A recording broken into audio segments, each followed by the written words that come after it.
Oh, iya. Oke. Hazel Febrian, Pak. Hazel.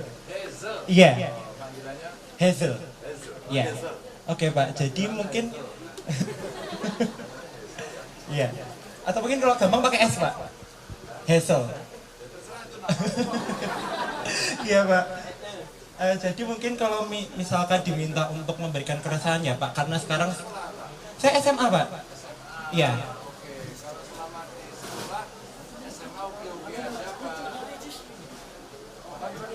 Kalau kebetulan sekolah saya cuma di sini, Pak, di SMA 1 Klaten. Dulu Pak Ganjar pernah ke sana, Pak. Kalau misalkan untuk di SMA 1 Klaten tuh so far so good, Pak, aman. Jadi jadi nggak ada pungli, nggak ada pungutan gitu, aman kok, Pak, kalau semansa. Oh iya, Pak. Tapi enggak, Pak, nggak ada sama sekali. Enggak. Iya.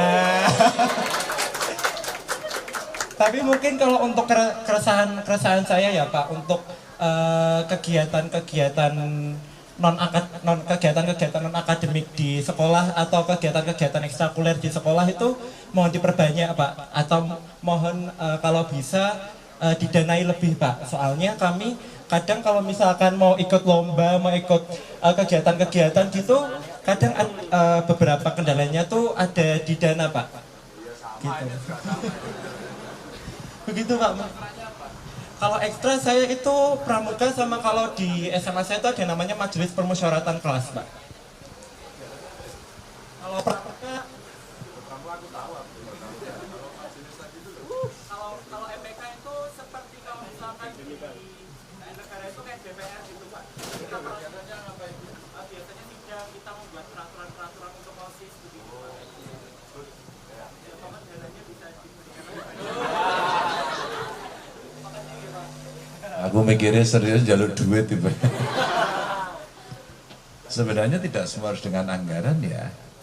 Bahwa kita tahu sebenarnya alokasi kegiatan yang banyak itu memang bisa di-backup. Tapi ketika anggaran negara tidak cukup, kita bisa membuat betul-betul kegiatan yang ekstra. Jadi tidak menunggu. Model-model anak kreatif biasanya berapa ya anggaran yang ada, nah anggaran yang keluar itu menjadi stimulan aja, tidak membiayai semua. Yang lain biasanya sponsorship mencari, tapi yang penting disiapkan.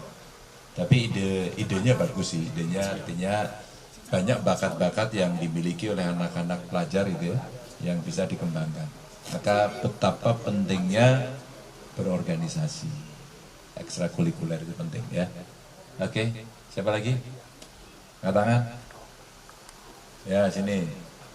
Cewek, cowok, cewek lagi, habis ini cowok. Terima kasih atas kesempatannya. Perkenalkan, saya Nabila Miftahul Janah. Asal saya dari Kecamatan Tulung, Bapak. Sekarang saya sedang mengenyam pendidikan di semester 5 di Universitas Gadjah Mada juga. Sekarang sedang liburan semester Fakultas Ilmu Budaya, Bapak. Iya, betul. Jurusannya Bahasa dan Sastra Indonesia. Ya. Mungkin yang menjadi keresahan saya terkait ini anak muda ya, Bapak, yang sekarang sedang khususnya berada di Kota Klaten. Saya sekarang juga sedang berada di Forum Generasi Berencana yang itu bergerak pada di kegiatan remaja khususnya untuk kekerasan seksual dan lain sebagainya. Nah, mungkin harapan saya untuk kedepannya itu, dan mungkin Bapak bisa memberikan solusi atau sarannya itu, gimana sih, Pak, mengajak remaja itu untuk melek terhadap kekerasan seksual, entah itu menjadi korban ataupun menjadi punya seperti itu, Bapak. Soalnya kemarin juga saya mengikuti program MBKM Kampus Mengajar itu dari anak kecil ya, khususnya SD itu tuh sudah bahasanya, yang cara dia berbicara itu sudah menunjukkan kayak kok anak kecil seumuran seperti ini sudah mengetahui hal seperti itu gitu. Mungkin saya sebagai yang sudah remaja ingin memberikan contoh yang lebih baik lagi untuk anak-anak itu. Mungkin saran juga dari Bapak Ganjar itu seperti apa? Terima kasih, Bapak. Wah, ini generasi berencana ya. Berencana itu paham ya. Ini gadget ini luar biasa ini. Kotak kecil semua pengen punya. Bahkan pinjem pinjol juga buat beli ini, ya enggak? Kalau kita berpikirnya positif, maka aksesabilitasnya juga mesti yang positif. Tapi kalau ini mau dipakai negatif juga bisa. Maka kita berhati-hati. Apa yang mesti kita lakukan adalah pendidikan. Maka generasi berencana ini salah satu agen sebenarnya yang kita siapkan untuk mengedukasi. Sebenarnya dititip ke Paskibra juga bisa. Anak-anak berprestasi, OSIS, influencer. Apa yang mesti kita lakukan? Satu, pendidikan. Literasi tentang psikologi perkembangan anak kecil kemudian menuju remaja, perilakunya berbeda, remaja menuju dewasa gitu kan, itu berbeda, mulai punya ketertarikan dengan yang berbeda jenis kelamin begitu kan, itulah menunjukkan keremajaan yang muncul. Nah, kalau edukasinya bagus, maka anak-anaknya akan diarahkan. Jangan sampai dia mencari sendiri, itu yang penting. Kalau dia mencari sendiri, seringkali nggak pakai guru, jadi salah. Nah, gurunya yang harus mengedukasi. Maka betapa pentingnya sekali lagi ruang diskusi, bertemu untuk menyampaikan. Contoh, banyak kekerasan terjadi pada anak oleh temannya sendiri atau yang lain karena literasi buruk, mereka bergaul, terus kemudian ya terjadilah sesuatu itu. Maka kita juga mencatat pernikahan dini. Pernikahan dini kan banyak. Maka dulu kita kampanye Jo kawin. Oke, berarti kamu jalan itu ya. Bagaimana kemudian menyampaikan? Ya sampaikan sama teman sendiri. Khususnya perempuan. Satu sekolah, nggak ada yang lain. Eranya era sekolah setinggi-tingginya tadi itu. Ya. Karena sekolahnya tinggi, yang dipikir itu adalah bagaimana dia belajar, bagaimana besok ujian, bagaimana berorganisasi tadi ya. Maka kesibukannya menjadi produktif. Bukan kemudian nganggur diem aja nggak pernah baca, aduh, pikirannya kemana-mana. Itu mudah dibawa pada hal negatif, ya. Pornografi lah, kemudian narkoba lah, kemudian radikalisme lah, nilai-nilai seperti itu. Karena kosong. Tapi kalau diskusi ada keliru, biasanya di komunitasnya akan mengingatkan. Ini penting. Maka kalau kemudian seniornya mau turun ke sekolah ya, perguruan tinggi mau turun ke SMA, anak-anak SMA punya organisasi turun ke SMP, SMP nanti turun ke SD, jadi berjenjang itu menurut saya akan sangat bagus sekali. Kalau literasinya cukup, maka dia akan mengerti bagaimana cara yang benar dia bisa memahami situasi sehingga nanti tidak keliru. Itu juga penting peran orang tua. Maka seringkali kalau orang tua membebaskan, ya anaknya bisa kemana-mana. Orang tuanya mendampingi. Jadi kadang kan udah dipasarin sama gurunya. Emang ketemu guru berapa lama sih sehari? Berapa jam kira-kira ketemu guru? 8 jam. Namun lebih banyak ketemu guru atau orang tua? Pasti orang tua. Karena tidur di rumah, bangun, diskusi, minta duit, minta sangu, minta uang jajan gitu kan. Itu yang terjadi. Jadi literasi, ya, pendidikan yang tidak boleh berhenti. Maka ketika dibuat agen-agen termasuk generasi berencana itu keren. Jadi nanya nggak? Terima kasih Pak. Nama saya Jack. Saya dari Jalikarta Pak. IG saya juga sama. Pak, saya dari salah satu pegiat wisata nih Pak. Saya tuh tertarik sama visi misi Bapak yang berhubungan dengan energi hijau itu Pak. Nah kebetulan saya juga penggiat yang peduli juga tentang ekosistem juga energi yang terbarukan. Nah di visi misi Bapak kan menyampaikan satu desa itu ada satu sumber energi yang terbarukan, gitu nggih Pak nggih. Saya ingin minta penjelasan lebih gitu supaya saya juga lebih sebagai mungkin lebih menetapkan pilihan ke Pak Ganjar. Kan ada pepatah juga nih Pak, tak sayang Bapak kembali ya tak kenal maka tak Ganjar kalau kali ini mungkin ya. Jadi kita lebih mengenal Pak Ganjar dulu baru kita menentukan pilihan itu Pak. Terima kasih Pak.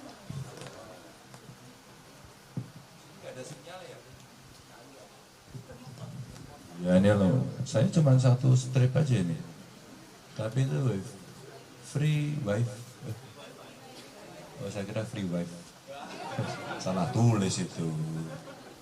Free wifi. Iya nggak bisa. Ini sudah di kota, internetnya lemot ini. Pernah dengar gas rawa nggak? Belum ya, gas rawa. Googling. Googling. Tulis. Oh iya, ya kan itu ada free. Tulisnya gini, Jateng gas rawa. Coba keywordnya itu. Yang sudah angkat tangan. Karena yang dibalik ya baunya gasnya. Gasnya bau. Gasnya bau. Itu ada orang buang angin itu. Udah ketemu belum?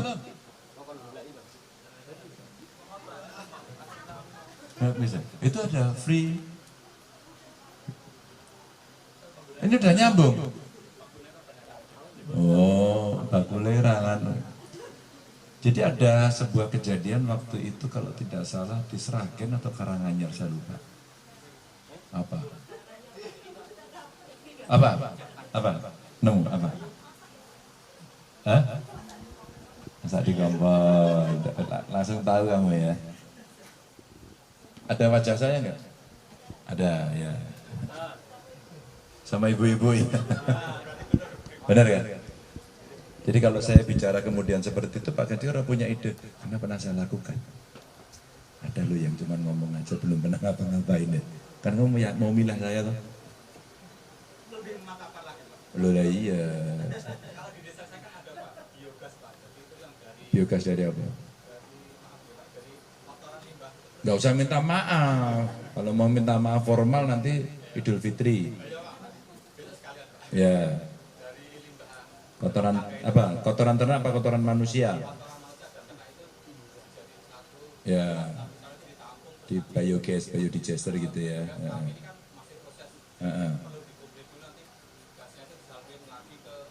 Udah pernah lihat instalasinya?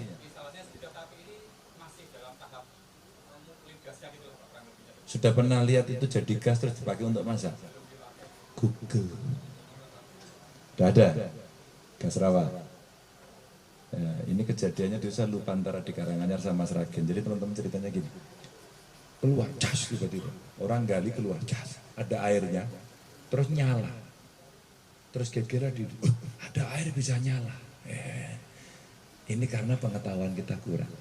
Saya kirimkan tim. Kemudian dicek ternyata ada gas metan. Gas metan itu ternyata di bawahnya itulah yang disebut sebagai gas rawa sebenarnya. Bahasa kampungnya lah menurut. Jadi ada gas metan. Gas metan itu ada lapisan di bumi yang kira-kira terbentuk sekian mungkin juta tahun yang lalu dan tersimpan. Jadi kejebak gitu. Kejebak terus kemudian tembus, bocor, keluar.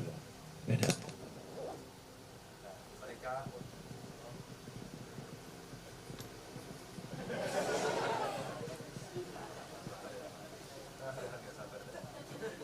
Tes.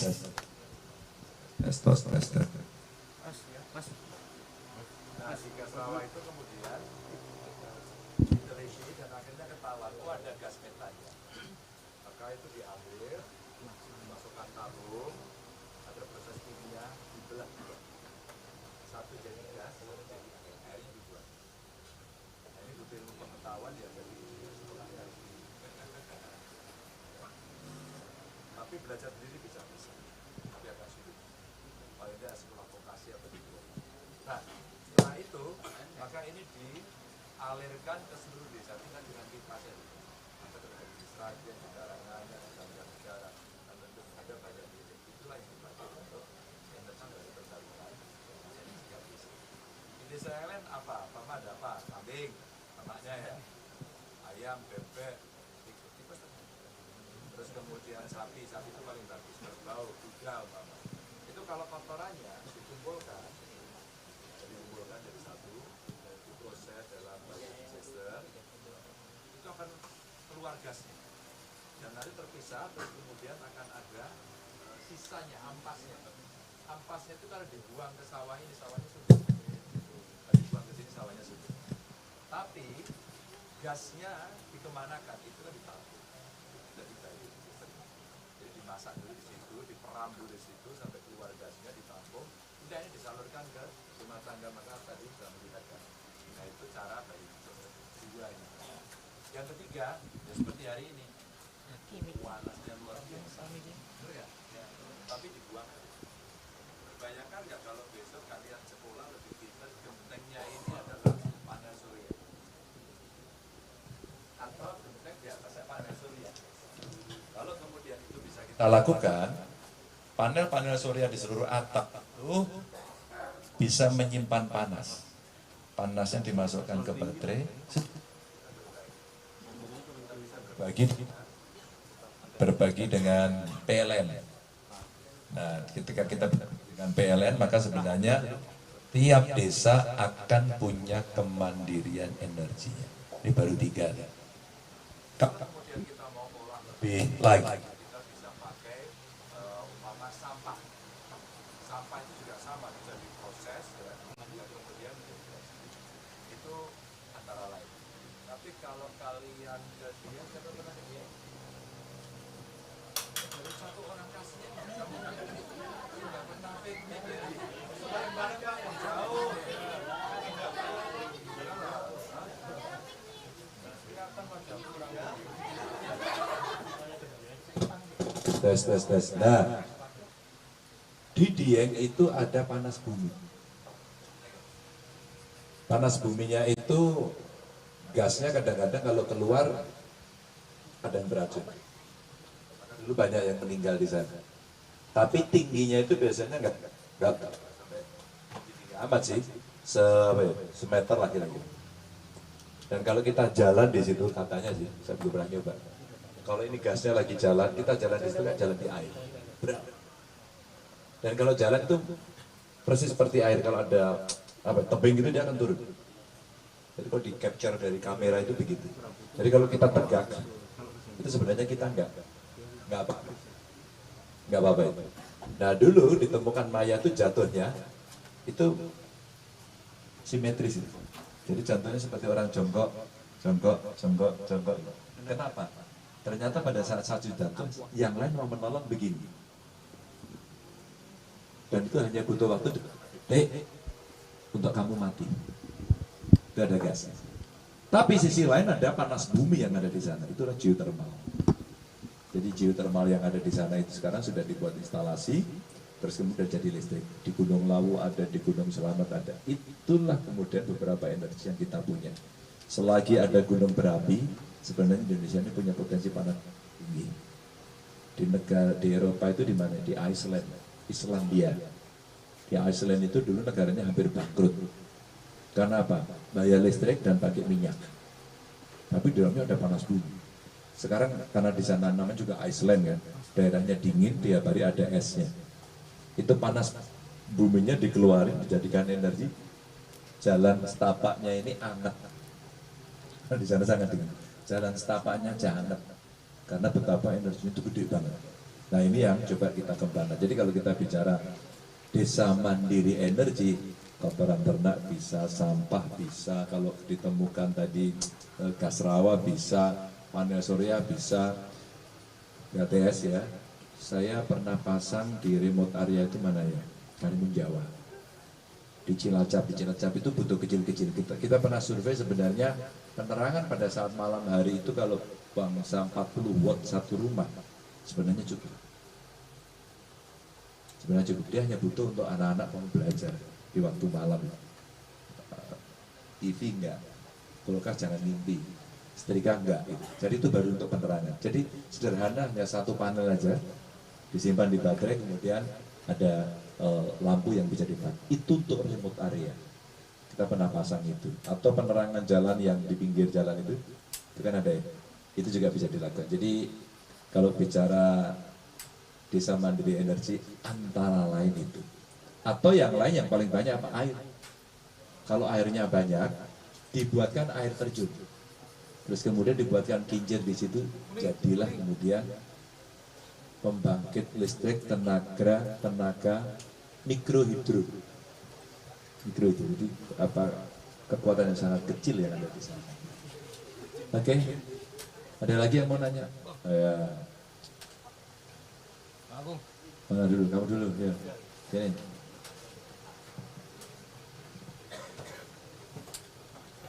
Hah? Mundur boleh, terserah aja. Kalau saya sih maju terus, saya nggak bisa mundur saya.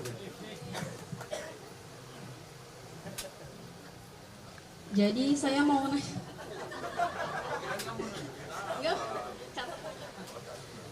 Bagaimana pengembangan Bapak terhadap industri film di Indonesia, Pak? Melihat negara seperti Korea kan bisa sama terakhir.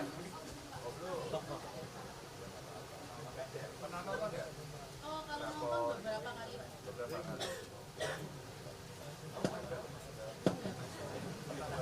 Belum.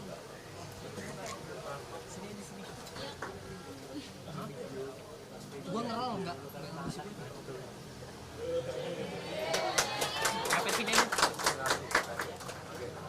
Sama ada salam dari ibu saya, Ibu Barok. Oh, luar biasa. Barokah yang mana? Oh, anaknya Barokah itu ya. Berarti saudaranya istri saya. Oh. Terima kasih. Ada yang pernah buat film pendek begitu? Anak-anak SMA, SMK, kuliah.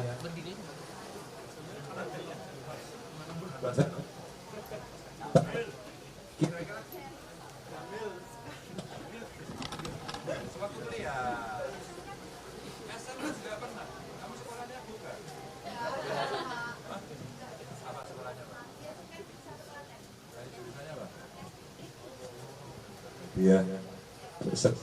Oh kamu, oh, kelihatan penampilannya.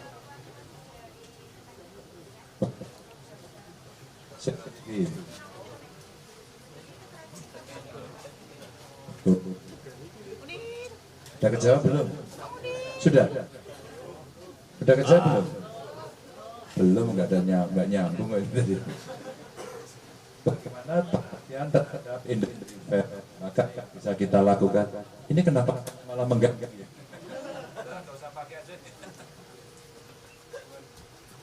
ini industri kreatif yang sangat menarik. Bintang film. Dapat angle-nya di sini. Dari sebelah. Tapi depan.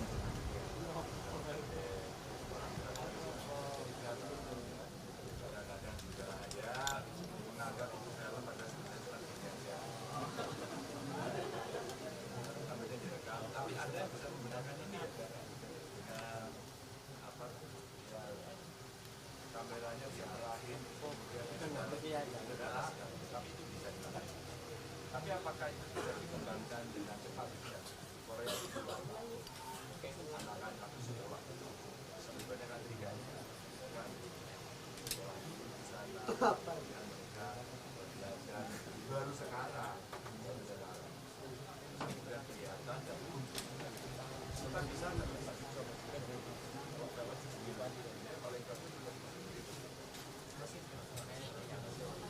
tapi di Bollywood kan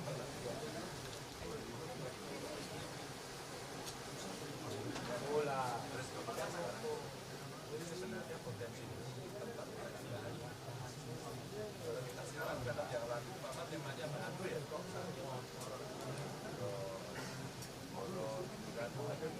kami cerita-cerita maka orang-orang kemudian akan masuk pada industri jadi ke depan penting ya menurut saya orang penting karena kenapa digitalisasi itu penting kenapa kemudian akses internet itu penting dan hari ini kita sedang jadi korban bener ya ternyata ya kerasa kan lemot aja kita marah pasti nggak ada gitu ya makanya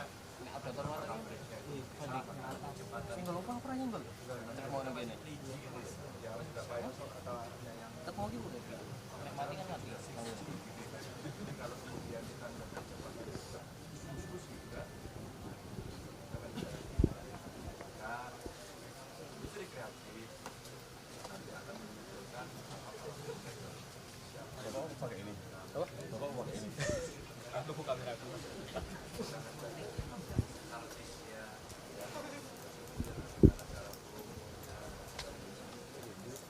makeup artis aja ternyata sudah dari profesi yang ini.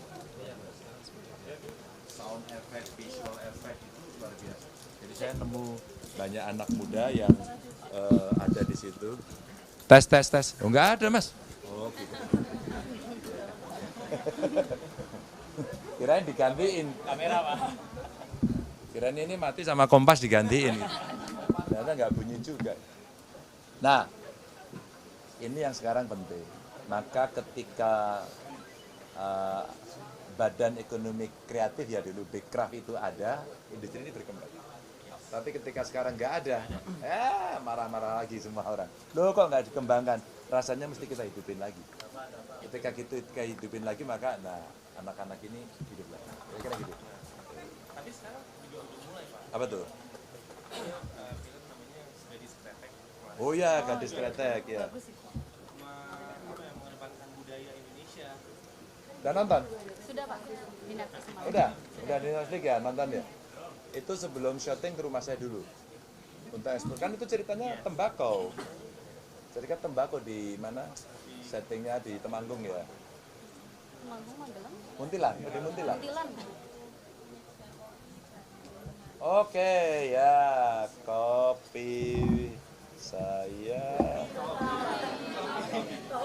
Oh tadi kopi ya. Ya.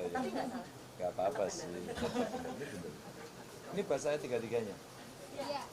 Ya. Ini ada apa namanya kekejaman ini. Jadi industri kreatifnya mesti dihidupin. Ini contohnya. Jadi artis. Emang jadi artis kan sulitnya apa? Nih, cerita dong waktu kayak kita olahraga pagi itu loh ceritain. Sebenarnya banyak lah jadi Pak. Cek. Assalamualaikum warahmatullahi wabarakatuh. Ya, beda. Yang ini punya Kompas, Pak. Sebenarnya mungkin banyak orang sekarang mikir kalau wah jadi artis itu gampang, terus dikenal banyak orang itu enak. Sebenarnya nggak segampang itu juga. Banyak banget sebenarnya keresahan-keresahan yang waktu itu juga udah sempat saya sampaikan sama Bapak. Ya. Keresahan-keresahan kita, masalah jam kerja, masalah kru filmnya yang mungkin kurang dihargai, Ya. terus pembajakan film, Yes. masih banyak banget sebenarnya keresahan-keresahan yang kita rasain. Dan untuk sekarang sih mungkin ada beberapa production house yang udah mulai memanusiakan manusia ya.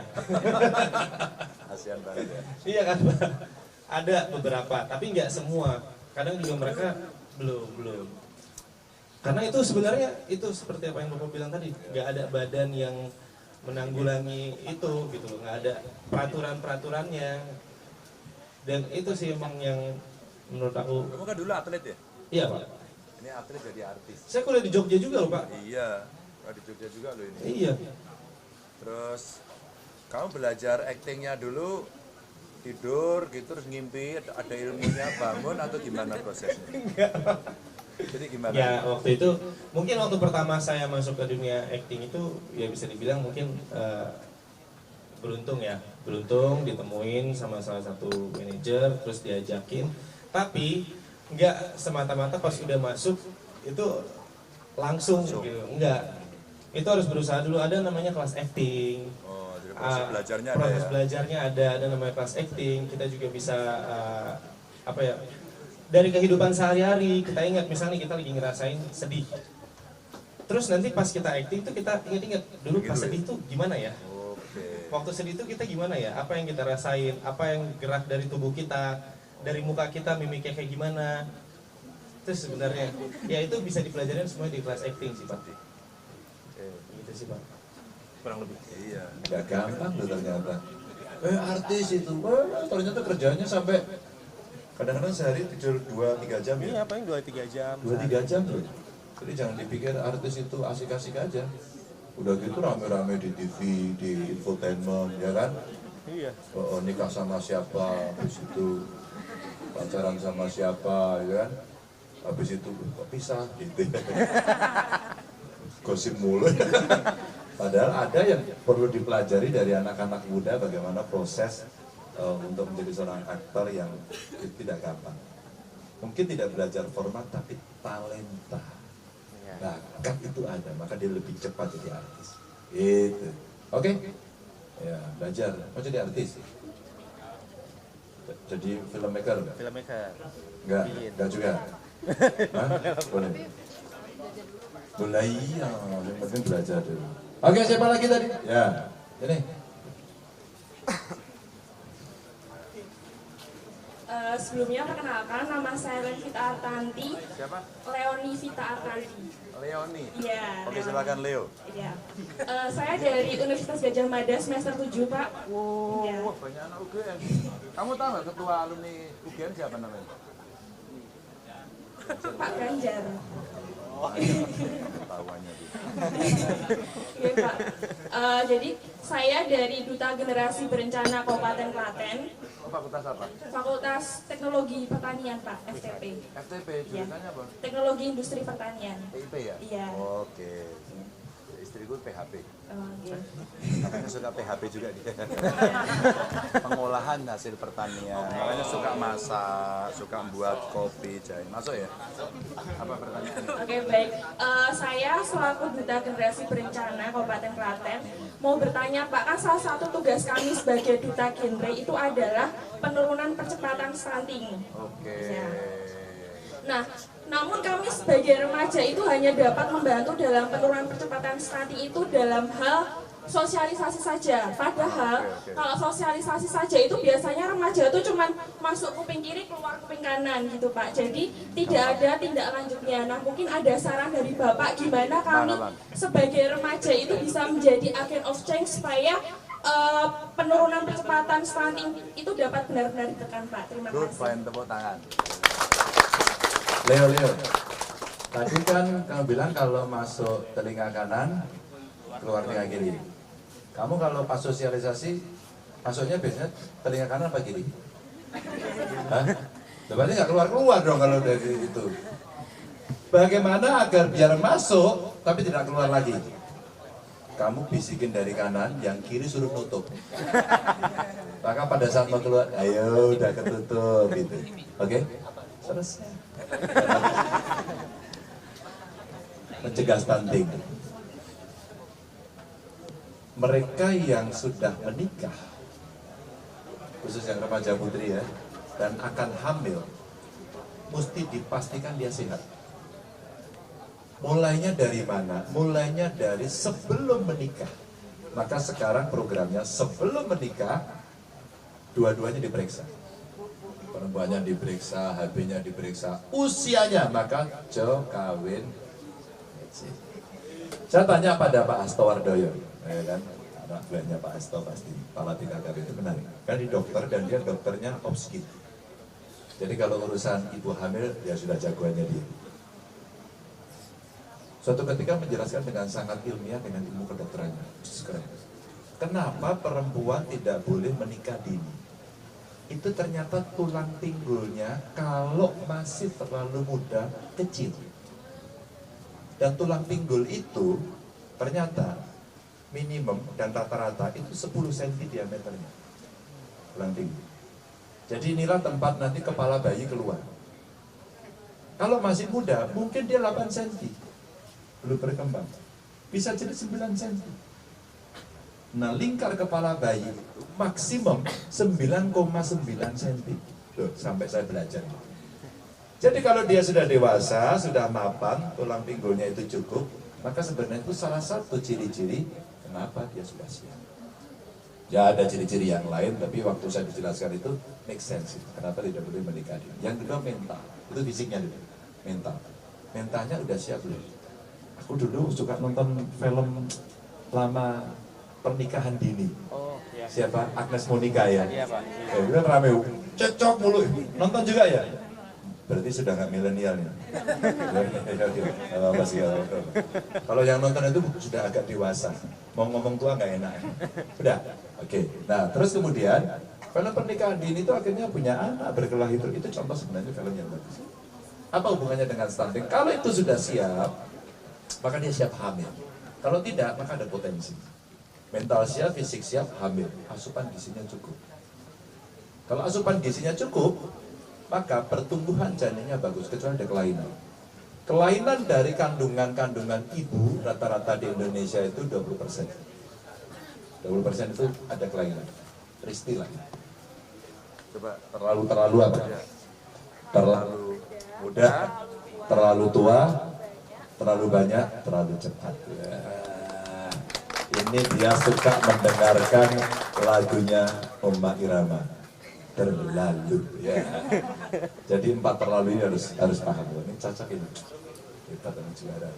Nah, asupan bagus, usia kandungan bagus, maka diperiksa. Maka ibu hamil itu wajib diperiksa. Kalau urut-urutannya seperti ini, tidak ada kelainan dan seterusnya, insya Allah lahirnya bagus. Begitu lahir 1000 kehidupan pertama menjadi perhatian utama. Maka untuk remaja putri, ASI penting. ASI eksklusif. Apa itu namanya? Cairan dari susu ibu yang keluar pertama, kolostrum. Kolostrum itu nggak ada pabriknya. Pabriknya ada di manusia. Itulah yang membuat asupan pertama dan itu menjadi luar biasa. Nah, itu mencegah stuntingnya. Maka kalau kami ngomong hanya keluar masuk kanan keluar kiri, nggak bisa ditutupi. Kiri masuk kanan.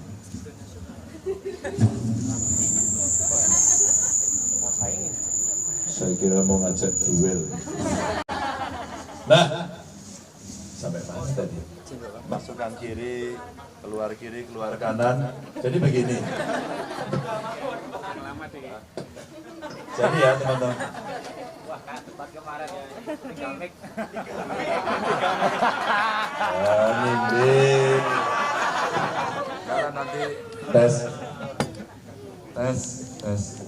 tes ini aja lah. Kembali ke asal.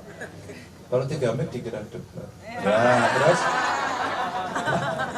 sampai maka masuk kanan keluar kiri gitu ya, sebaliknya. Maka saya punya program dulu nggak terlalu sukses sih, tapi berjalan sebenarnya bisa menginspirasi untuk kawan-kawan mahasiswa. Apa? One student one client. Apa itu one student one client? Satu genre katakan atau satu mahasiswa ya, boleh sekolah kejuruan yang ngerti tentang kesehatan mendampingi satu ibu hamil yang bermasalah sampai lahir. Maka yang kandungannya bermasalah diperiksakan rutin, pasti stuntingnya nggak akan terjadi. Tapi kalau itu dibiarkan mereka jalan sendiri, ya ada potensi itu. Maka kalau dengan ngomong aja nggak bisa. Tapi genre juga bisa membuat umpama yang suka buat film tadi membuat film pendek, animasi bagaimana kemudian jaga itu juga oke. Banyak cara yang kemudian bisa kita lakukan agar kemudian kita bisa menjelaskan. Tapi mendampingi yang intens dengan konsep one student one client, mendampingi ibu hamil sampai lahir itu yang the best one lah. Ya. Dan kamu cerewet. Kalau perlu aku frustasi yuk. Atau kemudian membuat ya konten-konten tentang itu. Genre membuat konten tentang menjaga ibu hamil dalam mencegah stunting. Tapi stunting itu juga kebutuhan air bersih, ya, asupan gizi tadi, tidak menikah dini. Jadi banyak literasi tentang kehamilan yang mesti ada. Oke ya, terima kasih. Boleh. Teman-teman terima kasih karena saya harus jalan lagi. Terima kasih perhatiannya. Mudah-mudahan ini menjadi semangat.